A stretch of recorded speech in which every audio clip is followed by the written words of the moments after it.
extremely pliable. Ah.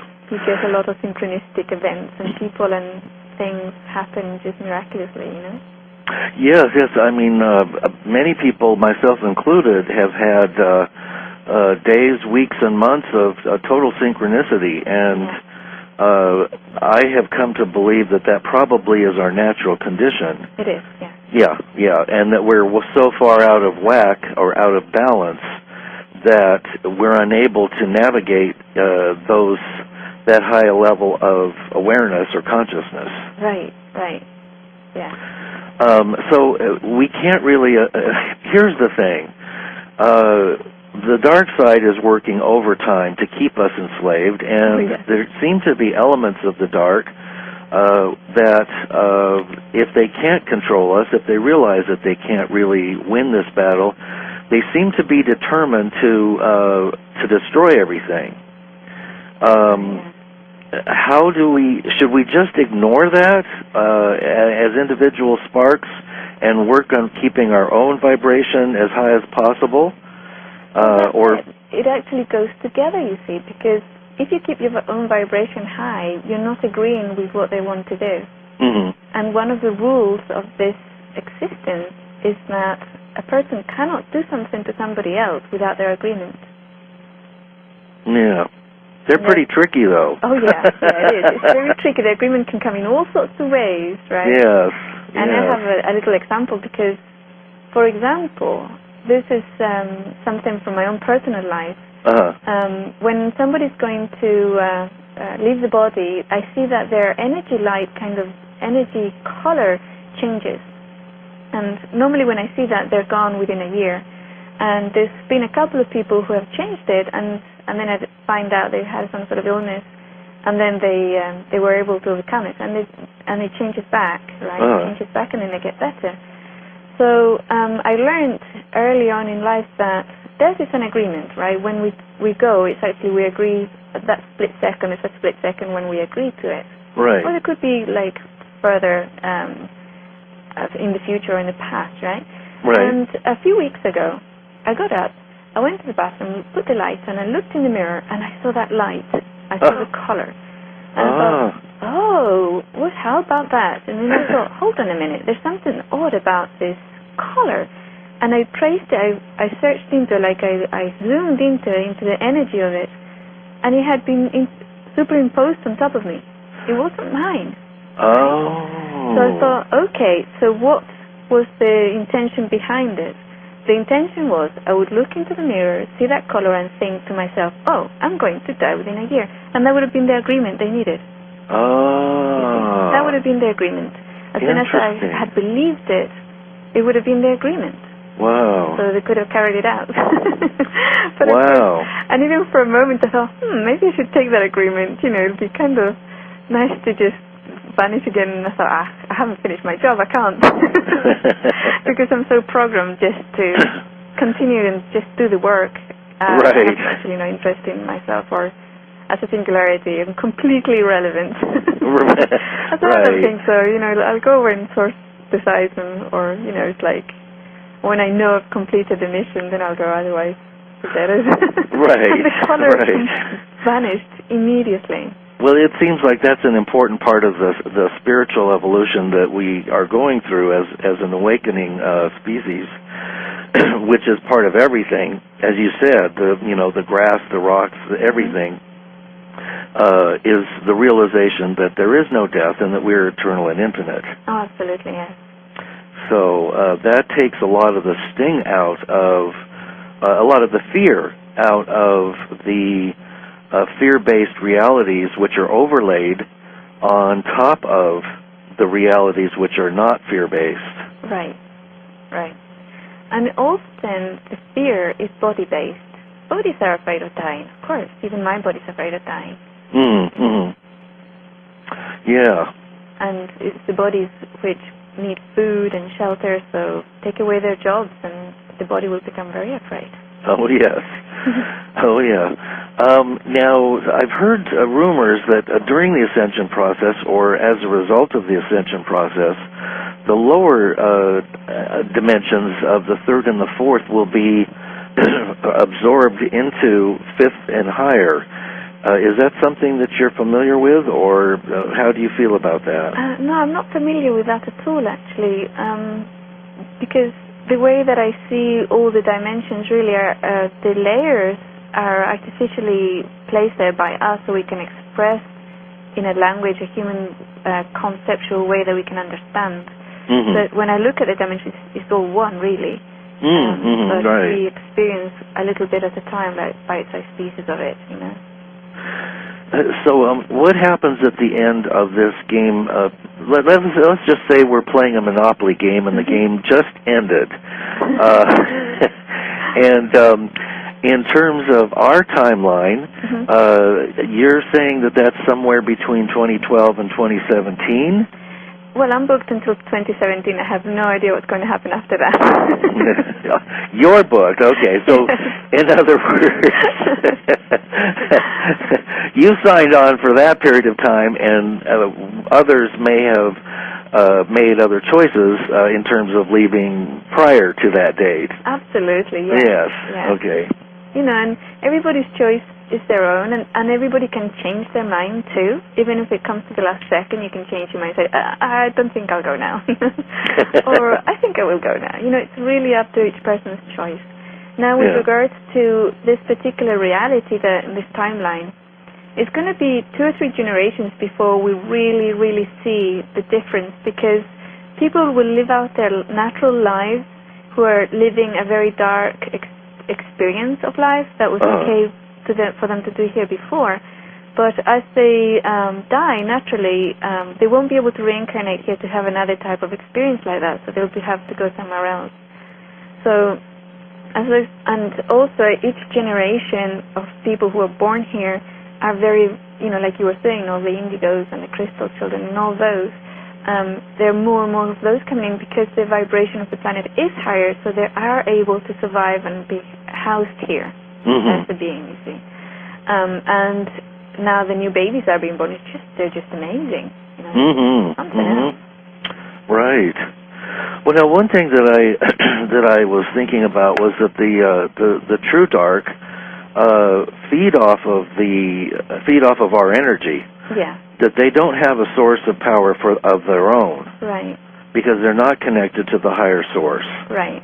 Yeah. So, in a sense, they're energy vampires and thieves, and they're very good at imitation and creating things that are like life, but not quite, like plastic, things that are imitation.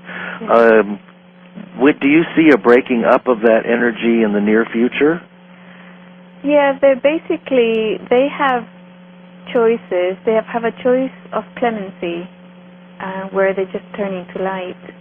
They have a choice to leave this reality, as we might say it, and go elsewhere where their energy is more compatible with that area. Or they can go back to source. Which would mean being reabsorbed into the... Absolutely, yeah. Yes, without consciousness of being the gods that they think that they are. Right. And it seems like there's a lot of ego involved with this process. Yes. Possibly psychopathic, egotistical splits in terms of their feeling of superiority over us, having ruled us for so long. Now, one of the things I'm curious about, there seems to be a revival of the Gnostic mythology. Are you familiar with that, where our planet is a goddess named Sophia, and she is about to give birth, meaning she's about to raise her level of vibration, and that we are part of that process? Is that just another way of seeing the same thing that we're talking about? I think so, yes. Okay. I see the planet, when I look at the planet, or when I step into the planet has already done it, and it's conscious. And it's not chaotic, it's actually conscious awareness, not random. It was asleep for a long time. There was many years that I wasn't able to tap into it, but now I can. I think it the summer of last year that it suddenly came online. And if you just tap into, I mean, you can tap into it. One of the ways to communicate directly with any kind of part of Gaia, a tree, an animal, a mountain, whatever, is through the energy of being in awe of that thing. You know, that's so beautiful. You just look at it and think, you're so beautiful, you're so wonderful, look at you. And as you feel that energy towards the plant or tree or animal or rock even, you raise your own vibration, and all of a sudden you're in communication with that being. And the way they communicate is completely different to the way we do. So you become them kind of thing, and it's slower, it's different, it's more about different. I can't even express it in human language because it's completely different, but it's also extremely high vibration. Yes, right? Yes. So, oh yeah, she's done it. And the collective, yes, the collective is part of the human, let me rephrase that. The collective is part of the planet, and the planet is part of the collective. We're very, very linked together. If you have a city, for example, that's very troubled, and you get a group of people who go in there to balance it, they can actually balance it through meditation, through intention, just by being at a higher vibration in that city. And I've heard that Buddhist monks have done this around the United States, and also transcendental meditators have done it, and they've done experiments and documented them, and it works. You know, a place becomes more stable, not only with regards to humans and with less crime and everything, but actually the weather balances out. If it's a place with high seismic activity, that settles down. So it's really fascinating. The earth and humans are really connected, and this is also something I spoke with the Cherokee elder Willie Whitefeather, and he was saying basically the same thing, which is the humans will basically dictate what happens in their environment, you know, on the planet or the location where they're at. I love what you said about connecting with nature, because I do live in the countryside, and I've done that many times where, well, for instance, I have a hummingbird feeder, and I just go out there and I tell them how beautiful they are, and I just love them, and it seems to change their vibration. Of course, they're vibrating at a pretty high level anyway, you know, but they'll buzz me, and it's a wonderful way to do that. So I do agree with you that by loving, showing your respect and your offer for all of life, that is the connection that we all share. Yeah, absolutely. Now, in terms of ascension, I have also heard that there may be some attempts at false ascension, that there will be attempts by the controllers to lead large numbers into another paradigm. Yeah, I've heard that too. Is that something that we need? How can we know deep within what the right path is? I mean, if a ship came down with beings of light that were radiating love and said, "Come with us," we don't know if those are dark beings or not. You have to ask them; they can't lie.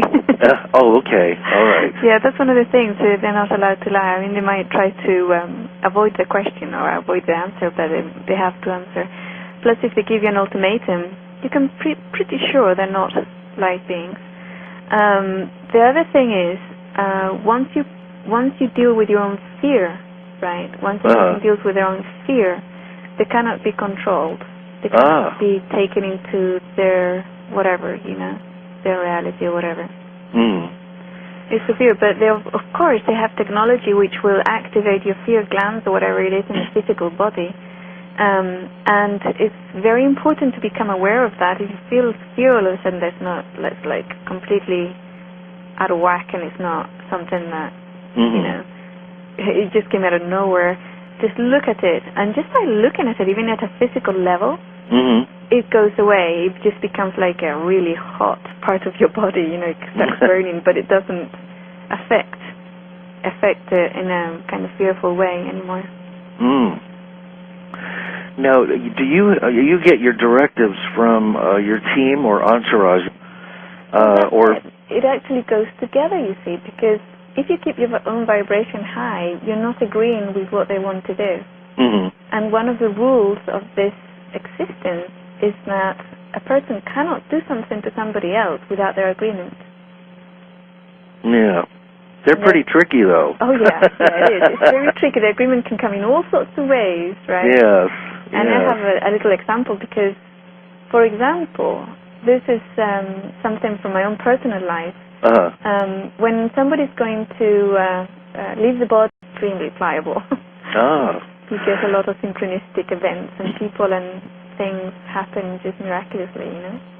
Yes. I mean, many people, myself included, have had days, weeks, and months of total synchronicity, and I have come to believe that probably is our natural condition. It is, yeah. Yeah, and that we're so far out of whack or out of balance that we're unable to navigate that high level of awareness or consciousness.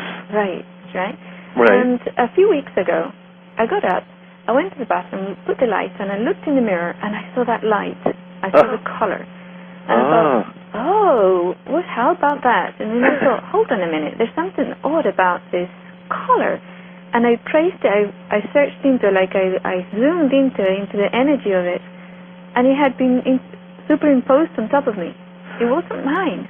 Oh. So I thought, okay, so what was the intention behind it? The intention was I would look into the mirror, see that color, and think, I see that their energy light, kind of energy color changes. And normally when I see that, they're gone within a year. And there's been a couple of people who have changed it, and then I find out they had some sort of illness, and then they were able to overcome it, and it changes back, right? It changes back, and then they get better. So I learned early on in life that there is an agreement, right? When we go, it's actually we agree at that split second. It's a split second when we agree to it. Right. Or it could be like further in the future or in the past, right? Yeah.